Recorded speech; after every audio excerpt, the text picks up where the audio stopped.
Muy buenas tardes con todos los participantes. Le damos la más cordial bienvenida desde el Ministerio de Salud y la Dirección de Infosalud.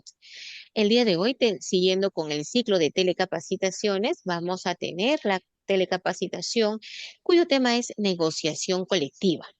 Para la exposición de este tema está a cargo del abogado Jonathan Cristian López Noriega del equipo funcional Supervisión y Control de la Oficina General de Gestión de Recursos Humanos del Ministerio de Salud, a quien le damos la bienvenida y agradecemos por la ponencia esta tarde. Antes de iniciar con esta telecapacitación, queremos agradecer a cada uno de ustedes por estar conectados en nuestra sala Zoom. Recordarles que vamos a dejar habilitado el chat para que puedan realizar sus consultas, sugerencias, las cuales serán leídas al término de la ponencia. Recuerden además que estamos en vivo en nuestro canal de YouTube, Telesalud Minsa Telecapacitaciones. El link de asistencia lo iremos compartiendo durante la ponencia. Abogado Jonathan Cristian López Noriega, bienvenido. Vamos a quedar atentos a la ponencia. Gracias. ¿Qué tal con todos? Muy buenas tardes. Ya me he presentado. Mi nombre es Jonathan Cristian López Noriega, especialista legal de recursos humanos. Sí, en esta oportunidad vengo en representación de la Oficina General de Gestión de Recursos Humanos a cargo de la licenciada Wendy Chávez, a fin pues de dirigirnos a ustedes en esta capacitación sobre negociación colectiva, en las cuales vamos pues a dirigirnos a ustedes dentro de las direcciones regionales de salud y también del pliego 11 del Ministerio de Salud respecto pues a esta capacitación que es de suma importancia para recursos humanos y también para los fines del planeamiento, ya que actualmente nos encontramos en el proceso de negociación colectiva. Ya estaríamos entrando ya en la parte principal, que ya terminó la evaluación de los pliegos de reclamo, y estaríamos entrando ya a la etapa de trato directo. Sin embargo, todo ese desenvolvimiento de procedimientos se va a dar conjuntamente en el desarrollo de esta exposición. Bueno, empezamos. Bueno, el tema a exponer, la negociación.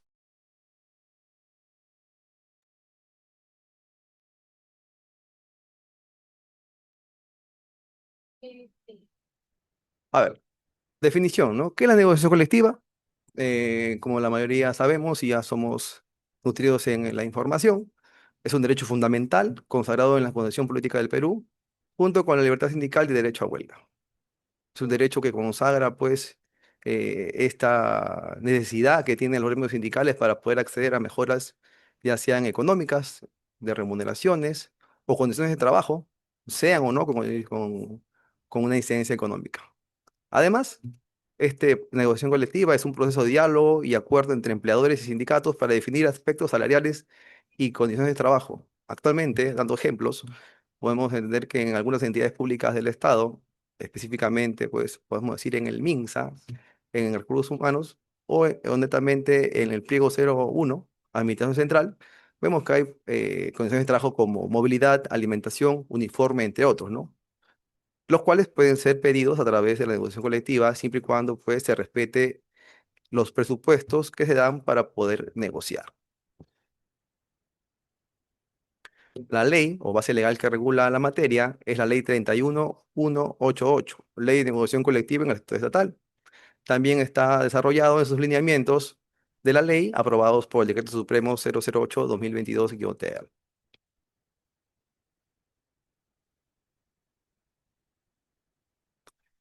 Bueno, la negociación colectiva se divide en dos niveles. Por un lado, tenemos el nivel centralizado y por otro lado, el nivel descentralizado.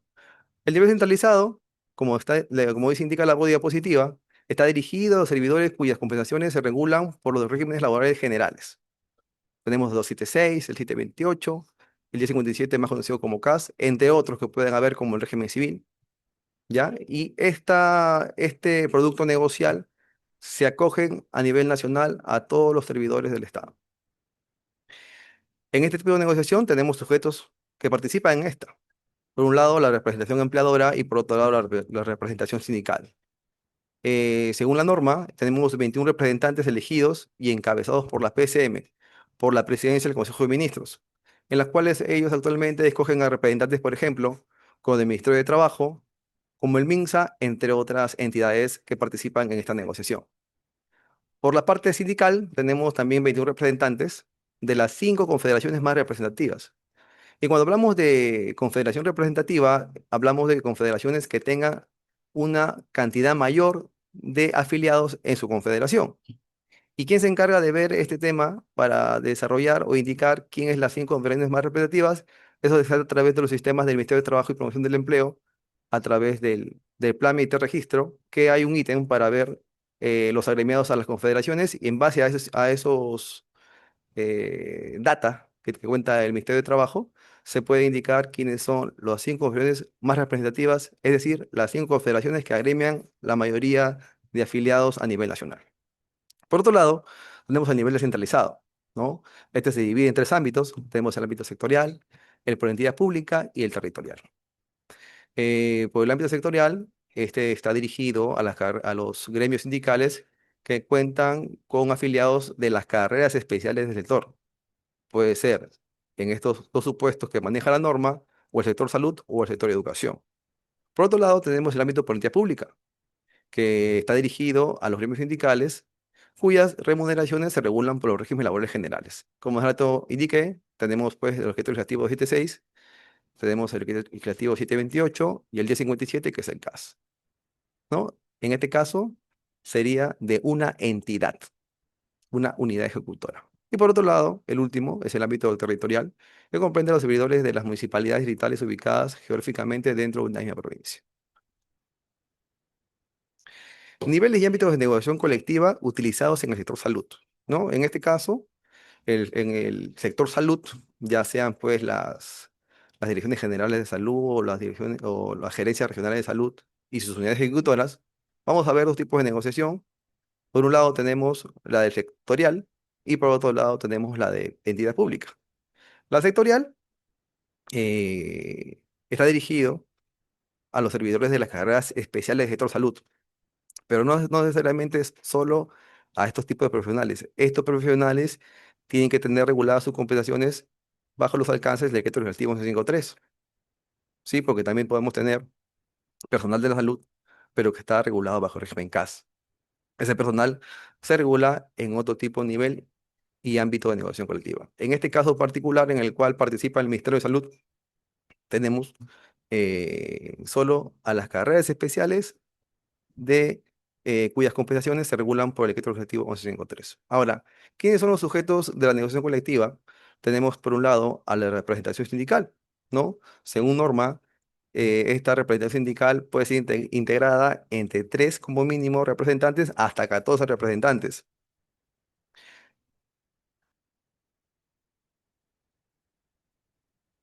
Ya, ahora, por parte de la representación sindical, que diga empleadora, es la misma cantidad entre 13 y 14, ¿ya? Pero en este caso, la entidad va a tener que equipararse en número al sindicato. Esto quiere decir, si el sindicato o los sindicatos establecen una comisión entre 13 y 14, pongamos un número 10, la comisión empleadora tendría que también poner una comisión paritaria de 10. No podría ser superior ni inferior, ¿no? Pues hablamos de un tema de paridad. ¿Ya? En esta negociación colectiva también tenemos que tener algunas particularidades, ¿ya? Normalmente se entiende que un sindicato que representaría actualmente en un proceso de negociación colectiva sería un sindicato mayoritario. Quiere decir un sindicato que pueda tener el 50% más uno de los afiliados del ámbito. Y cuando hablamos de ámbito es de todos los trabajadores asistenciales de las carreras especiales que estén bajo los 53 a nivel nacional. A la actualidad no encontramos un gremio sindical que tenga esa condición. Entonces, Servir ha hecho algunos informes técnicos que más adelante van a estar detallados, en los cuales pues permite una participación conjunta, ya que en el expertise y en la práctica vemos que así se sumasen todos los gremios sindicales que agremen a trabajadores asistenciales, 1153, no llegan a tener esa condición de sindicato mayoritario, ¿no? Entonces, Servir ha indicado que en este caso los gremios trabajen de manera conjunta, ¿ya? En base a todos los legitimados. Entonces, ya hemos tenido expertices ya que han habido en un año 15, en otro año 18, y en este año esperemos que por ahí esté el número para poder ver qué salida alternativa damos respecto a su participación. Recordemos que la norma indica que son máximo 14 representantes, y si son más de 14 los gremios sindicales, va a haber que tener un tema de consenso interno entre ellos para poder definir quiénes son esos 14. Posteriormente, se entiende que si cada gremio sindical presenta un pliego de reclamos, cada pliego de reclamos va a tener que ser unificado entre todos para sacar un producto único negociado. ¿Sí?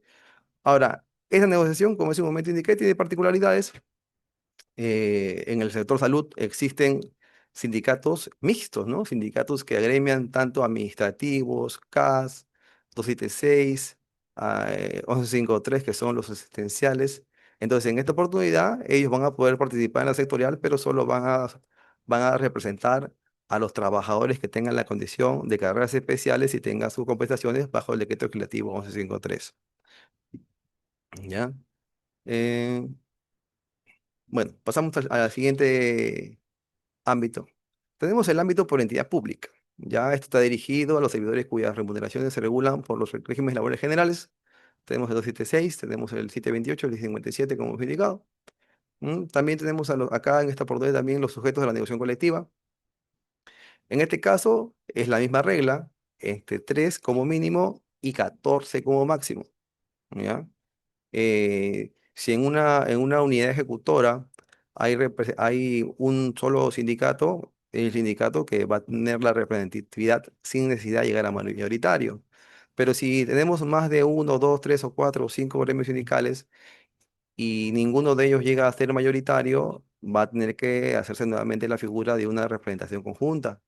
Eso quiere decir que los cinco están legitimados para participar porque representan a trabajadores o servidores o personal que son de las carreras generales.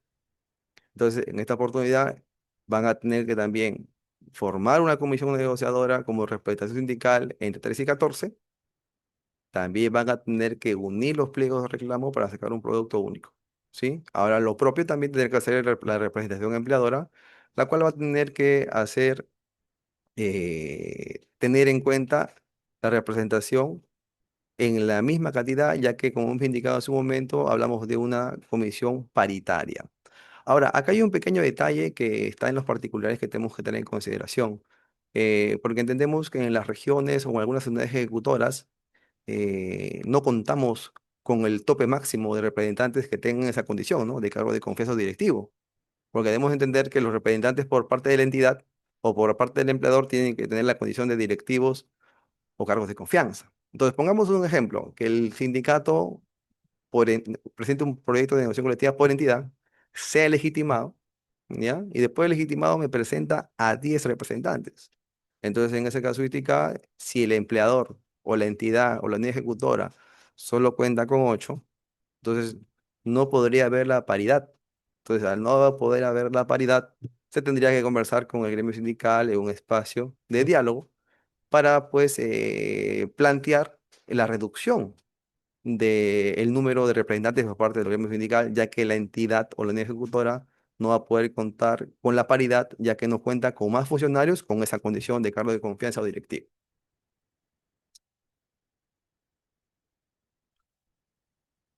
Bueno, la legitimidad, ¿no? Está muy referenciada a lo que hemos mencionado hace un momento, ¿ya? ¿Quiénes son los legitimados? O sea, ¿quiénes pueden participar en la negociación colectiva?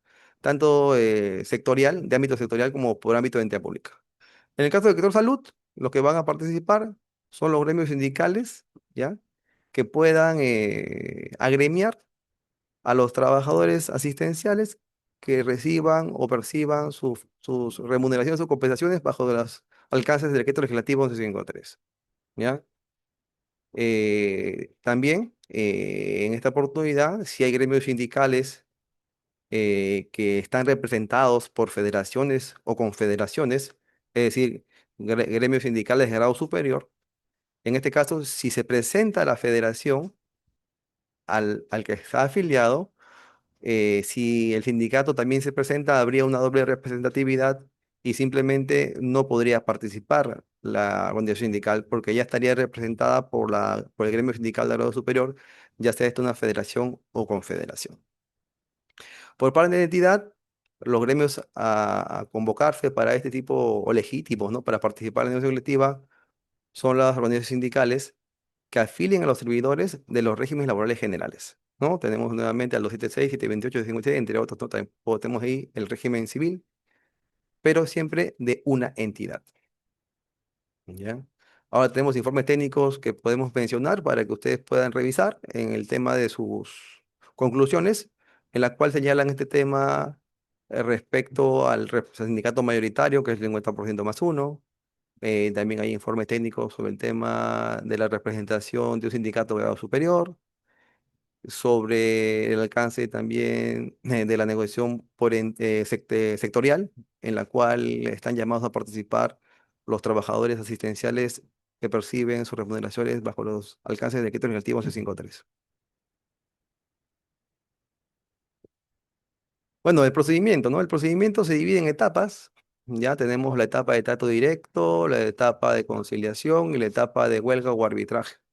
Pero previamente a ello, tenemos la presentación del proyecto de convenio colectivo y la evaluación del mismo.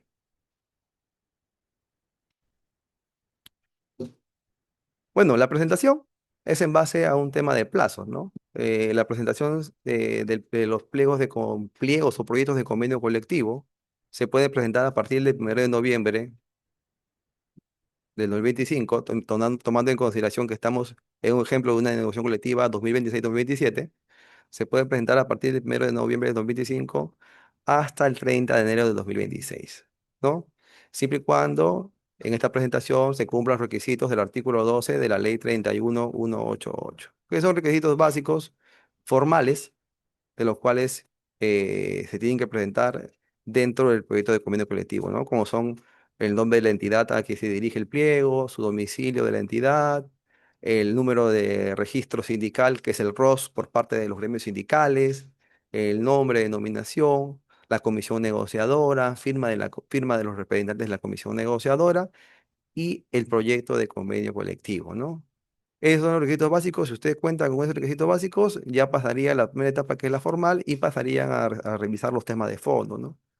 Respecto a las cláusulas, si pertenecen a la legitimidad de las que participan, ya que entendemos que en las entidades o las entidades ejecutoras a nivel nacional de Estado de Salud tenemos sindicatos mixtos, en los cuales pues algunos forman parte de la negociación sectorial y otros netamente de la entidad. Por eso mismo se evalúan si las cláusulas que plantean en estos pliegos se dirigen o a los trabajadores de regímenes generales o se dirigen a los trabajadores de las carreras especiales de Salud. ¿Ya? Y también se le aplica también a esta evaluación ya el artículo 15 de los lineamientos, ¿no? Que indica también que hay que revisar el artículo 12, que son los requisitos formales, y la famosa legitimidad, ¿no? Para ver el tema de legitimidad, ha pasado casi 2, 3 años respecto a poder detallar exactamente o advertir o hacer una correcta revisión de quiénes son los trabajadores que están enmarcados dentro de una negociación sectorial y una por ámbito de entidad pública, ¿no? Porque como ustedes sabemos, en la norma está desarrollado de manera general. Sin embargo, a través de los informes técnicos de servicio que hemos dejado en mención en la PPT anterior, Servir ha podido desarrollar un poco más en base a las casuísticas que se han dado y ya pudo definir quiénes son los gremios sindicales que van en la negociación por entidad y quiénes son los gremios sindicales que van por la negociación sectorial. Ya, entonces la legitimidad es muy importante para representar a los gremios sindicales, ya que en base a la legitimidad es que el MEF otorga el presupuesto. Porque, por ejemplo, si la negociación es sectorial y está dirigida para trabajadores asistenciales del decreto legislativo 1153, el presupuesto que dé el MEF será para ellos y no será para los trabajadores de régimen generales.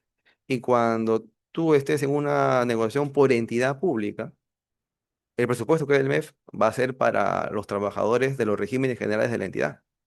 Entonces, es importante ver si los sindicatos tienen la legitimidad para representar el ámbito de negociación colectiva para que posteriori se le pueda ejecutar el presupuesto que se da para los beneficios, ya sean de mejoras económicas o de condiciones de trabajo. ¿Ya? Ahora, una vez que uno presenta el pliego, la entidad competente tiene un plazo de 3 días para hacer la revisión en base al artículo 12 de la ley y artículo 15 de los lineamientos. A posteriori se le notifica, si en el caso que haya observaciones, se le notifica al gremio sindical o a los gremios sindicales para que estos puedan levantar las observaciones en 3 días. Si en 3 días se levanta la observación, el convenio colectivo estaría, entre comillas, aprobado y estaría expedito para que en el plazo de normativo, que son 10 días hábiles, poder convocarlos a la etapa de trato directo.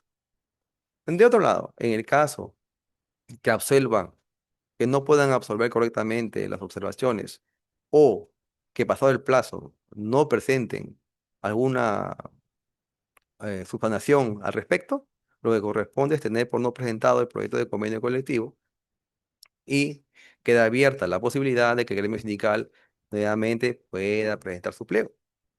No nuevamente presente su pliego, siempre y cuando tenga plazo. Pero pongamos en el caso supuesto que lo presente a finales de este mes, que ha sido el 30 o 29.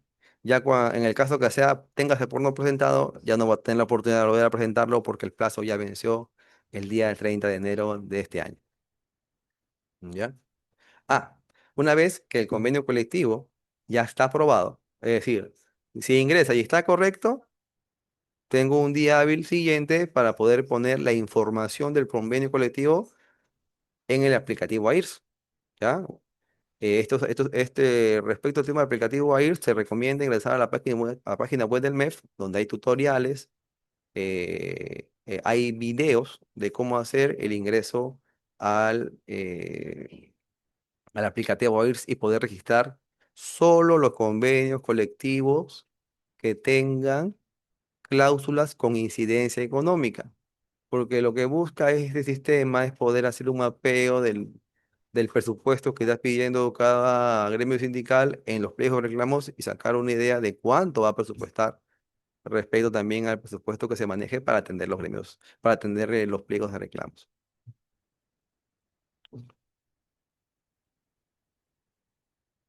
Bueno, acá tenemos las cláusulas prohibidas, ¿no? Las cláusulas que por solo hecho de estar mencionando alguno de estos 5 supuestos son nulos del pleno derecho, ¿no? Y no se deberían negociar.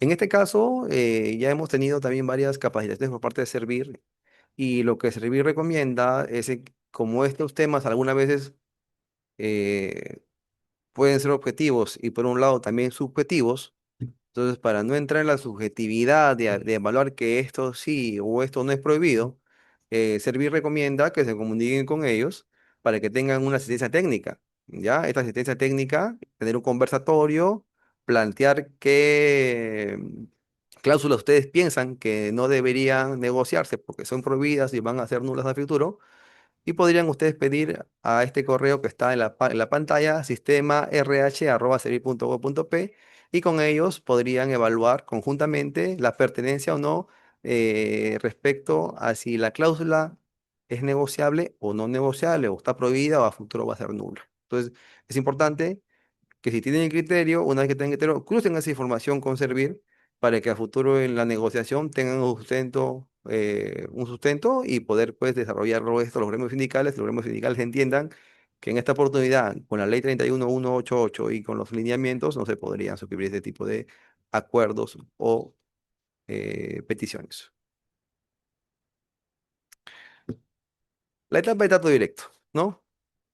Esta se realiza 10 días, hasta 10 días, ¿ah? Hasta 10 días. O sea, yo si tengo la facultad, lo puedo en 2, 3, 4, 5, pero tengo hasta 10 días después de que el pliego de reclamo sea aprobado para poder solicitar a la entidad que me lleve al trato directo. Es una etapa en la cual es de importancia, es la etapa en la cual el empleador con el sindicato pueden conversar de manera alturada, ¿no? Sobre los planteamientos que se puedan realizar, pero siempre en base pues al presupuesto que dé el MEF sobre los temas de acuerdos económicos, ¿no? Bueno, en la primera sesión de trato directo se tiene que instalar la comisión negociadora. ¿Qué es la comisión negociadora? La comisión negociadora es la que va a liderar el procedimiento de negociación colectiva en esta etapa, ¿no? En la cual va a haber un tema de autocomposición entre ustedes, en este caso, la entidad, unidad ejecutora y los representantes del gremio sindical, ¿no? Entonces, ¿Quiénes son la comisión negociadora? Por una parte, la representación sindical, por el número de trabajadores o representantes que haya escogido, y de manera paritaria la entidad con el número de representantes que haya escogido, ¿no? Estos dos se juntan y forman la comisión negociadora. Y tiene que haber un acta en la cual se instale esta comisión, ¿ya? Ahora también es importante establecer un cronograma, ¿no? ¿Y qué busca? Recuerden que hay plazos. El 30 de junio de este año cerraría la negociación centralizada y como máximo el 15 de julio las negociaciones descentralizadas. Entonces uno no puede pasarse todo el tiempo abierto para poder ir negociando. Entonces lo que se recomienda es que en esta primera reunión de instalación, donde se instala la comisión negociadora, también se establezca un cronograma un semanal, 2 veces por semana, 3 veces por semana, una vez cada 15 días, en el horario de 1 hora, 2 horas, 3 horas, lo que ustedes vean conveniente en base a lo convencional, ¿no? Cuando hablamos de convencional es en base al acuerdo. Entonces yo me pongo de acuerdo con la entidad y los gremios para ver cuántas veces a la semana nos vamos a ver para poder tratar el pliego de reclamos. Ahora, es importante tener en conocimiento que el tema presupuestal todavía no llega y esto llegará pues a mediados de mayo o inicios de junio. Entonces, se recomienda que por el momento, ¿no? Si ya se instala la etapa de trato directo, se vayan tratando los temas sin incidencia económica, los cuales se pueden ir avanzando y también una vez que terminen, si todavía no llega el tema presupuestal, ir pues también dando ideas más o menos con los espacios fiscales que han dado en años pasados, haciendo también algunas ideas, ¿no? Como ya para ir avanzando, ¿no? Porque ya vamos como 2, 3 negociaciones colectivas y el espacio fiscal no fluctúa mucho. Entonces podríamos ir haciendo algunas corridas para ver qué sale también en el tema económico si ya terminamos los no económicos, ¿ya? Ahora, algo importante, ¿no? En este último proceso de negociación colectiva, los gremios sindicales han empezado a presentar sus pliegos de reclamos donde indican que la participación de asesores, ¿no? Asesores económicos, legales, contables, y indican que van a participar en la negociación colectiva. Pero tenemos que tener claro que la participación de los asesores en este proceso de negociación colectiva estatal regulada bajo la ley 3188 establece lo siguiente en el artículo 7 y también en el artículo 10.2 de los lineamientos, que dice, la participación de los asesores se encuentra regulada bajo la norma que he indicado y donde se establece que las organizaciones sindicales de grado superior debidamente acreditadas son las que pueden participar en condición de asesoras de las organizaciones sindicales de grado inferior. Eso quiere decir, si un sindicato se presenta e indica que va a tener un asesor, ese asesor debe ser de un sindicato de grado superior, si es un sindicato de una federación o una confederación, y siempre y cuando este sindicato esté afiliado a ellos. Entonces, ese es el supuesto que establece la norma respecto al tema de asesores. ¿No? Con la finalidad, pues, de que estos puedan brindar orientación técnica, relacionar con el seguimiento, materias contenidas en el proyecto y demás. Pero eso no quiere decir que por el tema convencional, por el tema de acuerdo, las partes puedan determinar la inclusión de asesores distintos a los regulados por ley. Ya recuerden que en este tema de la negociación colectiva, la voluntad de las partes predomina en algunos aspectos.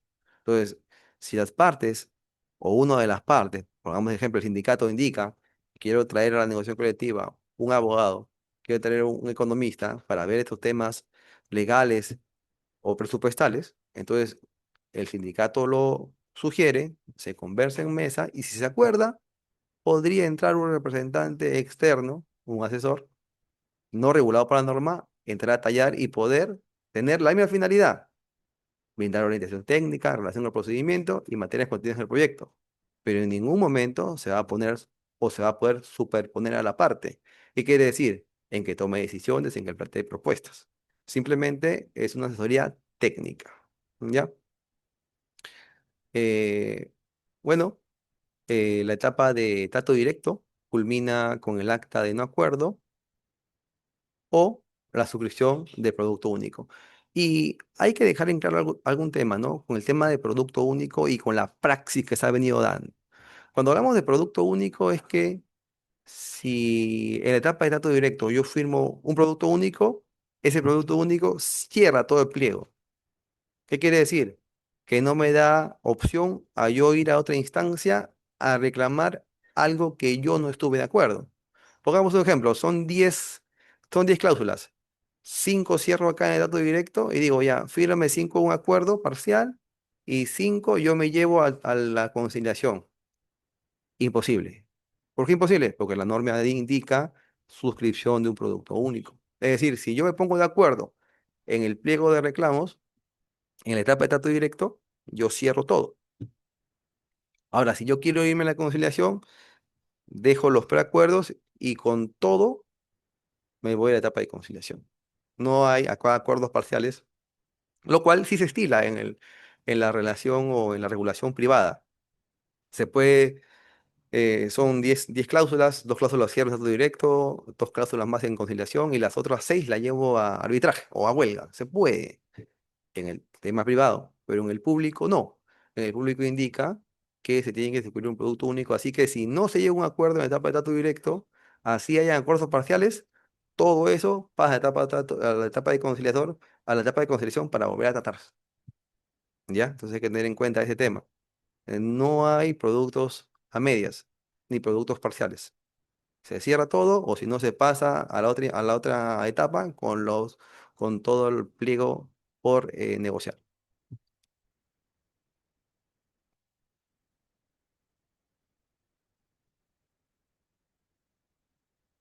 Bueno, acá tenemos también las siguientes etapas, ¿no? La etapa de conciliación, la huelga o el arbitraje, ¿no? La etapa de conciliación se habilita con la suscripción del acta de no acuerdo.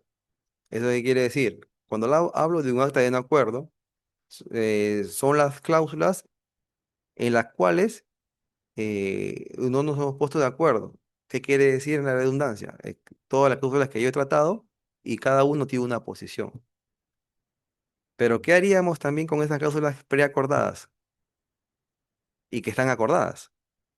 Irían a un acuerdo para poder llevarlas a la etapa de conciliación. También tendríamos que poner la etapa en el acta de no acuerdo, ¿no? Pondríamos las preacordadas y las no acordadas para que todo eso suba en expediente y se pueda llevar a la etapa de conciliación al MTP, ¿no? Que el MTP es el encargado, ¿ya? De realizar la etapa de conciliación, donde participa pues un conciliador laboral especializado en la materia, ¿no? El cual pues acerca a las partes, facilita su diálogo en aras de poder, en aras que ellos, las partes, tanto la entidad como los gremios sindicales, puedan llegar a un entendimiento, pero siempre estando en los parámetros legales de la ley 31188 y el presupuesto otorgado para el negocio colectivo.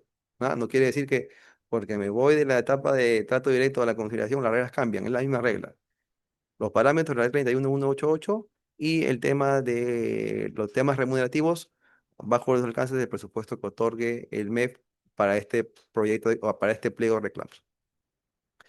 Bueno, en el caso que en la etapa de conciliación no se pongan de acuerdo, pues se tiene la opción de ir a la huelga o al arbitraje, ¿no? En el caso del arbitraje puede ser a pedido del gremio sindical, ¿ya? O de la otra parte, ¿ya? Y este es tribunal arbitral que se constituye por 3 miembros que resuelven, ¿ya? Al no haber acuerdo entre las partes. Este es un arbitraje potestativo. Y cuando hablamos de un arbitraje potestativo, es que cualquiera de las partes puede solicitarlo, ¿ya? Una vez que se agote la etapa anterior. Ya, una vez que se agote esta etapa anterior, el arbitraje está habilitado, cualquiera de las partes puede solicitar. Ya en este caso, los miembros son elegidos de la siguiente manera. Por un lado, el gremio sindical elige a un miembro, la entidad elige a otro, y entre estos dos eligen al presidente. Ya el laudo arbitral y el arbitraje también están supeditados a los plazos legales. Es decir, que se tiene hasta el 15 de julio de este año, exagerando, para poder llegar a a un acuerdo o si no, a un laudo, ¿no? Y también este está supeditado al presupuesto que establezca el mes para la presente negociación colectiva. Y por otro lado, tenemos la huelga, las medidas de fuerza, las cuales pues no tienen una regulación específica en la ley 3188. Sin embargo, se aplica lo establecido en el texto único ordenado de la Ley de Relaciones Colectivas de Trabajo aprobado por el Decreto Supremo 010/2023, su reglamento. Producto único, ¿no? El producto único, o más bien llamado convenio colectivo o laudo arbitral, caso que fuese, ¿ya? ¿Ya? Tanto en la negociación colectiva por entidad o también sectorial, en ambos casos, la negociación colectiva se suscriben hasta el 15 de julio del 2025, ¿ya? La norma indica que el 30 de junio del 2026 sería la última fecha para suscribir el convenio. Sin embargo, esa es la fecha que sí la cumple la negociación colectiva centralizada. ¿Y por qué la norma nos da 15 días más, ¿no? ¿Por qué no todos cerramos el 30 de junio de 2026 y nos mandan hasta el 15 de julio de 2026? La idea es que los acuerdos colectivos no sean repetidos de la centralizada al de por entidad. Un ejemplo, normalmente y anualmente se viene dando que en la negociación centralizada, ya, en la centralizada, eh, se llegan a acuerdos de aumentos remunerativos. Entonces, esto quiere decir que en efecto cascada, en las negociaciones por entidad no se podría dar un acuerdo colectivo por aumento, un acuerdo colectivo de aumento remunerativo porque este ya se dio arriba. Y si ya se dio arriba la centralizada, esto va a bajar para todos. Entonces no podría haber una doble regulación de acuerdo entre la centralizada y la de ámbito por entidad. Entonces, por eso es que se espera que el 30 de junio, disculpen, se firme el convenio centralizado para que a posteriori el 15 de julio del mismo año, de este año 2026, se puedan suscribir los acuerdos colectivos de incidencia económica en la negociación por entidad y también en la sectorial.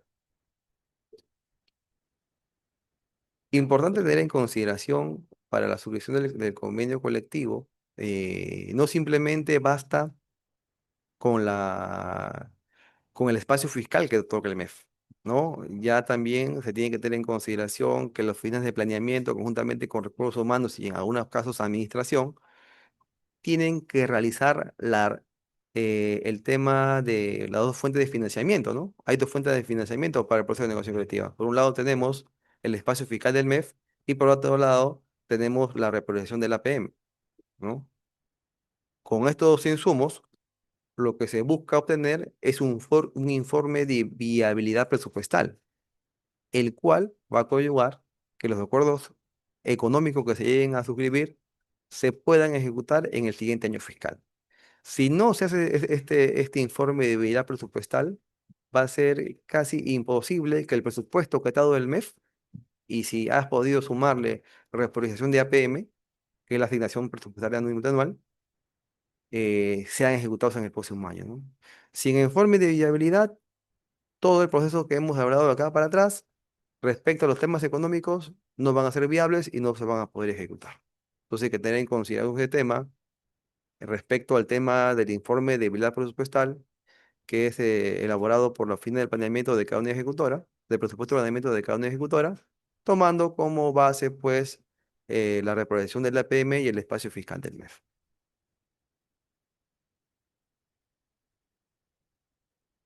Bueno, con esto terminaría mi exposición. Hemos tocado más que, no nos hemos enfocado en principios, nos hemos enfocado en temas más prácticos, los cuales se ven en el procedimiento. Espero que esto haya causado pues, algún impacto en ustedes respecto a cómo vienen llevando la negociación colectiva. Y en el caso que tengan alguna consulta o pregunta, pues quedaré atento a las consultas que puedan hacer sobre la exposición que se ha dado hasta el momento. Desde mi parte, gracias. Muchas gracias por esa interesante telecapacitación al abogado Jonathan Cristian López Noriega. Hemos tratado el tema, lo estamos tratando, negociación colectiva. Vamos a dar pase a la ronda de preguntas, doctor. Queremos agradecer a todos los participantes por estar de una manera activa realizando sus consultas a través de nuestro chat de la sala Zoom. Una de las preguntas, doctor, dice, buenas tardes. Consulta sobre la negociación colectiva descentralizada por entidad. Una organización colectiva de carreras especiales quiere negociar a nivel descentralizado por entidad, indicando que en opinión de servir indica que sí les permite, pero en el espacio fiscal asignado a nivel entidad no llega presupuesto. ¿Cómo se maneja esta situación? A ver, miren, hace un momento he indicado respecto al informe técnico de Servir, ¿no? Y Servir indica que la negociación colectiva por entidad está dirigida a los servidores que tengan sus remuneraciones bajo las carreras o regímenes laborales generales. Entonces, debemos entender por lo que manifiesta Servir, ¿ya? Que si uno presenta un proyecto de convenio colectivo por entidad, ¿ya? Va a representar a trabajadores que tengan remuneración bajo regímenes generales. Sin embargo, los trabajadores asistenciales no están bajo las carreras generales, están bajo las carreras especiales y ellos tienen una remuneración distinta que va bajo los alcances del decreto legislativo 1153, ¿ya? Lo cual hace la diferenciación. Entonces, los trabajadores asistenciales, ¿ya? Que estén en una entidad, porque estamos en el sector salud, van a haber hospitales que tienen administrativos asistenciales, van a haber unidades ejecutoras que también tengan asistenciales, por ejemplo, el tema de los servidores de salud pública e individual, que encontramos tanto en hospitales como que encontramos también en entidades administrativas. Ellos, los trabajadores asistenciales del régimen legislativo 1153, van a estar eh, subsumidos en la negociación sectorial. Ahora, hay casuísticas, indican mucho respecto a que, si bien es cierto, eh, el presupuesto que da el MEF solo sería en una negociación por entidad, sería para los trabajadores de entidad, es decir, para los regímenes generales. Sin embargo, hay casuísticas que indican que en el caso que haya una repriorización de APM, este podría otorgarse a todos, tanto al asistencial como al administrativo. Sin embargo, a la fecha no hemos visto en el sector, ¿no? En el pliego 11, un caso en el cual se le haya otorgado este beneficio de repriorización a los trabajadores de una negociación por entidad.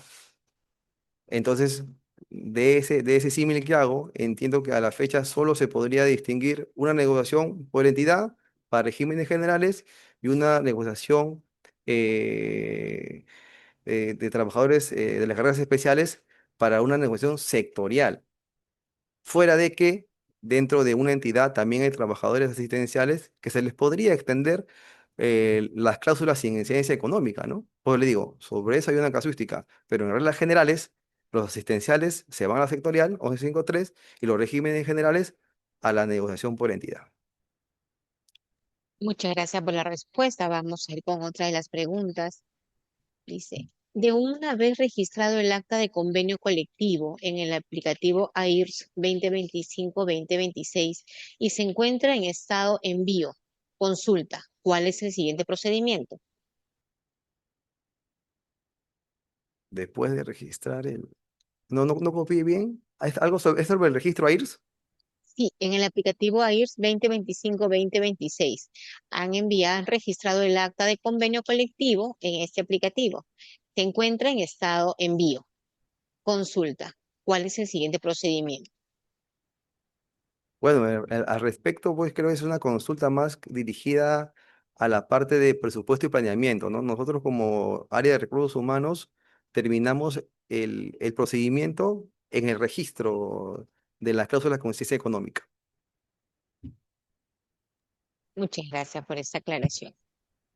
Otra de las consultas, de acuerdo a la capacitación sostenida por el MEF la semana pasada, precisó que los beneficios obtenidos producto de la negociación serían para trabajadores afiliados y no afiliados a una organización sindical. ¿Eso no tendría razón de ser de los sindicatos? Ante ello, si ningún sindicato de la UE cuenta con la mayoría absoluta, ¿cómo se daría la negociación? A ver. Está presente en la negociación que ha hecho tanto el MEF como Servir. Y la regla general es que la negociación colectiva, ya sea por entidad, por sector, por territorio, centralizada, sea de aplicación a todos los trabajadores. Es decir, si un sindicato se presenta como legitimado, todos los acuerdos económicos y no económicos de condiciones de trabajo se va a extender a todos los trabajadores. Servir hizo una excepción y indicó que solo se aplicaba el supuesto que manifiesta de que solo sería el beneficio para los agremiados del sindicato siempre y cuando hablemos de una cláusula de cierre de pliego. Pero por lo demás, todo debe repartirse a todos los trabajadores dentro del ámbito de aplicación. Muchas gracias. Proseguimos.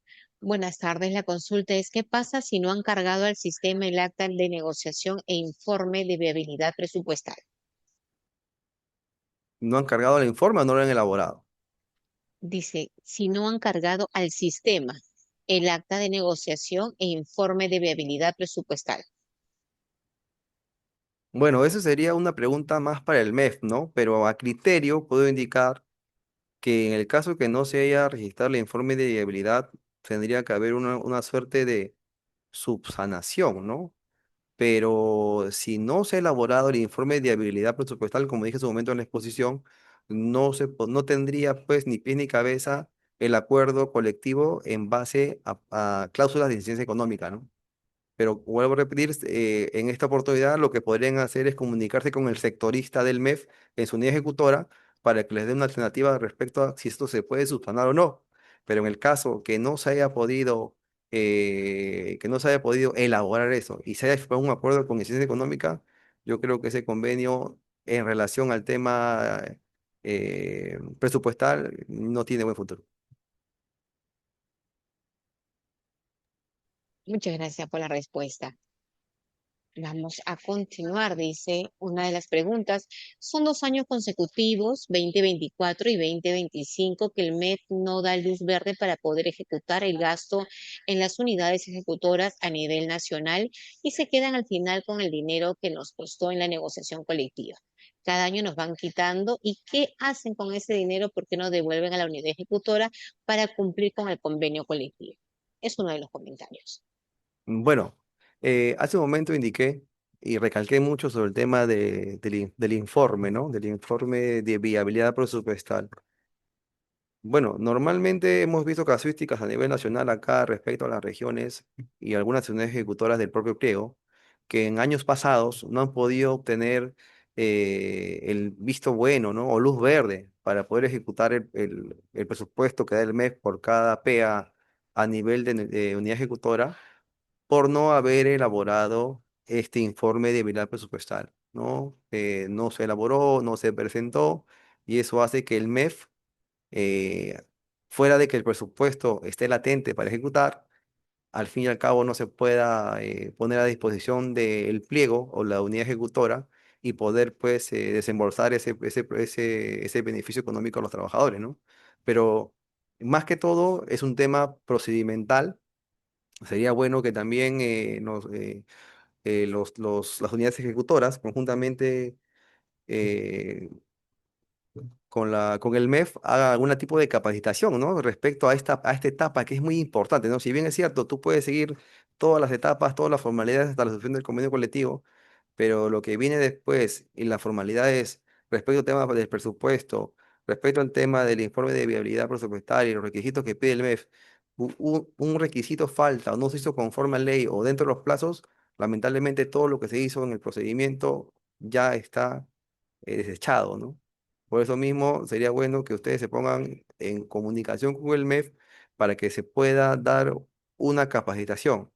Pero de todas maneras les hago de conocimiento que al ver ya que 2 años consecutivos hay unidades ejecutoras que no ejecutan su pliego de reclamos por problemas formales con el MEF después de firmar el convenio colectivo, también se están haciendo algunas coordinaciones para que el MEF dé a nivel nacional, tanto al pliego 11, el Ministerio de Salud, como las GORES, el tema de las directas y jerezas, se les pueda también brindar una capacitación conjunta con ellos para que les indiquen cuáles son los pasos a seguir después de la firma de un convenio colectivo y el registro, porque nosotros como recursos humanos solo nos quedamos en la firma del convenio, en la evacuación del laudo y en el registro en el MEF. Pero a posteriori, lo que sigue, el procedimiento que se encarga OGPPM o planeamiento de la entidad, en eso hay unos pequeños baches, algunas pequeñas taras que no permiten que a futuro se pueda ejecutar este beneficio. Entonces sería bueno que directamente cada ejecutora tramite una capacitación, pero nosotros viendo la problemática nacional que se viene dando, estamos haciendo los mejores esfuerzos para coordinar con el MEF y esto se pueda dar una capacitación a todos ustedes antes del 30 de junio, ¿no? Para que ya ustedes cuando firmen el convenio tengan todo correcto y este año no haya ninguna ejecutora que por un tema formal no pueda ejecutar su convenio colectivo. Muy agradecido con esta respuesta. Vamos llegando de esa manera casi al término de la ponencia. Vamos a dar pase a tres preguntas finales. Vamos a ver, todas las que sean relacionadas a lo que estamos tratando el día de hoy. Dice, en nuestra entidad al momento de ingresar al módulo de registro de negociaciones colectivas, los tres pliegos petitorios presentados, módulo considera automáticamente solo a 150 nombrados y 55 CAS, cuando en la entidad son más trabajadores. ¿Esto a qué se debe? Bueno, nosotros acá en la gasolínica que manejamos, en la operatividad que tenemos respecto al sistema del MEF, respecto a la IRS, las PEAs se dan en automático. Entonces, por ejemplo, cuando nosotros hacemos el, el registro de la sectorial, nos sale un número determinado y ese número determinado se multiplica, por ejemplo, si ponen alimentación, 40 soles, esos 40 soles se multiplican por el número de PEA que está predeterminado en el sistema.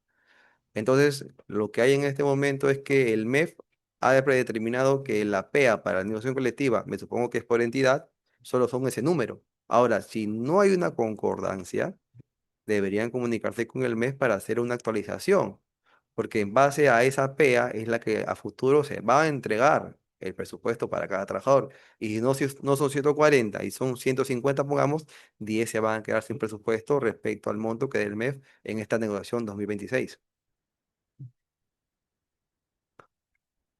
Gracias por esta respuesta. Vamos con Mauro Guamaní. Pregunta, en el hospital donde laboro, el sindicato agrupa personal asistencial y administrativo. ¿Alguna recomendación para negociar eficazmente? Bueno,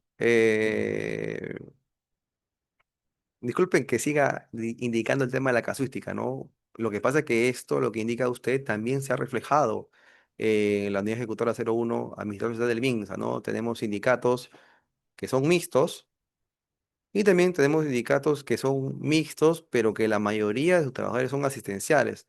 En este caso, asistenciales de salud pública, ¿no? Estos trabajadores que si bien es cierto, son médicos, profesionales de la salud, pero trabajan en las entidades públicas haciendo lineamientos técnicos a nivel nacional. Entonces, ellos participan en nuestra negociación, ¿ya? Pero su participación es un poco limitada, ¿no? Porque el tema del presupuesto no se le toma en consideración, porque la propia norma lo indica. Sin embargo, si en la negociación hay un acuerdo o una propuesta que indique sobre temas sin necesidad económico, se les puede tomar en consideración, ya que ellos están dentro de la ejecutora, dentro de la entidad. Entonces, si hay una condición sin necesidad económica, también le va a afectar a ellos. Entonces, ellos pueden entrar a tallar en la opinión sobre la materia. Sin embargo, en el tema de presupuesto, la negociación por entidad, simplemente el presupuesto derogado por el MEF va a ir para los trabajadores de régimen generales. Las carreras especiales, su tema presupuestal, se va a tratar o se va a manejar en la negociación sectorial.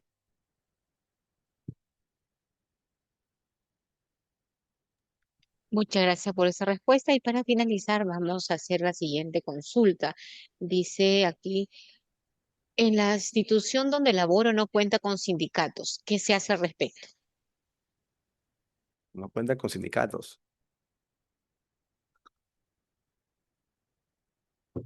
Bueno, en el tema de, a ver, si he mapeado toda la 31188 y sus lineamientos, no he advertido que hay algo parecido que hay en la privada, ¿no? Por ejemplo, para constituir un sindicato en la privada pueden ser hasta 20 trabajadores y si es por debajo de 20, se pueden juntar ahí 12 representantes y esos representantes que son menor a la constitución de un gremio sindical podrían negociar con la entidad, ¿no? Pero en este caso, en la entidad pública, primero hay que construir un sindicato, hay que tener ROS. Entonces, desde que la normativa te pide como requisito tener registro sindical, este registro sindical que te da el Ministerio de Trabajo, ese reconocimiento, va a ser imposible que un grupo de trabajadores que no tenga la condición de sindicato, porque no tiene el número para poder constituirse, pueda participar en una negociación colectiva, ¿no? Ahora, no quiere decir que los trabajadores se puedan reunir sin ser gremio sindical con el empleador y poder conversar algunas mejoras porque no hay gremio sindical, ¿no? Se podría, pero eso es una solicitud que puede hacer los trabajadores a la entidad y si la entidad tiene por predisposición a atender o si puede atender este tema por liberalidades, otro tipo de reuniones o otro tipo de accesos, es válido porque la norma no lo impide. Pero a través de una negociación colectiva siempre te van a pedir ROS y si no tienes ROS es porque no cuentas con el número mínimo para constituirte como sindicato y los requisitos que te pidan para registrarte.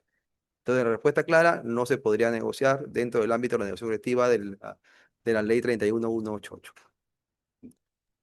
Muchas gracias. Hemos contado con la presencia del abogado Jonathan Cristian López Noriega del equipo funcional Supervisión y Control de la Oficina General de Gestión de Recursos Humanos del Ministerio de Salud. Gracias por estar acompañándonos esta tarde en este ciclo de telecapacitaciones donde se tocó el tema de negociación colectiva. A todos los participantes agradecerles por acompañarnos en esta tarde y recuerden que estamos en nuestro canal de YouTube Telesalud Minsa Telecapacitaciones. Buenas tardes, que tengan lindo día. Gracias. Gracias por todo. Buen día.